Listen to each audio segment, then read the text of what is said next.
Bismillahi Rahmani Rahiim. Waa tusaale labaad su'aashii noo ahayd su'aashii koowaad ee ahayd marka sidii oo kale mid kale oo yar oo waag oo macnihii maadaama haddii la fahmi waayo tan marka lagu darsado si fiican ayaa loo fahmaya. Waxaan nidhi tirada ugu horeysa sideeda u soo qaado waa 9. Waxaan dhahnaa 9 markaan nahno waxaan dhahnaa 9 loo geeyo 7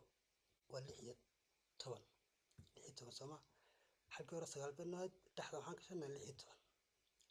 tirada ugu dambeysana waxaan ka dhiganaa 7 marka jawaabtu maxay noqon marka wata tiradii ugu horeysa wata sideeda soo qaadanay waxaan isugu geynay 9 iyo 7 waa 16 wanaga dhexda ka shanay tiradii ugu dambeysay 7 sideeda soo qaadanay laakiin jawaabtu waa maxay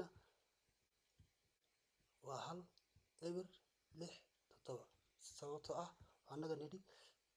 tiro kasta haday ka badato 9 tirada u horeysa qaad ka horeysa ku dar marka xagga waa 16 hashaas aan qaadanaa 9 ka ku daranaa maxay noqon 10 waa ka 10kii 6 sideeda soo qaado 7 sideeda soo qaado waad fahantaan. Assalaamu calaykum warahmatullahi wabarakatuh.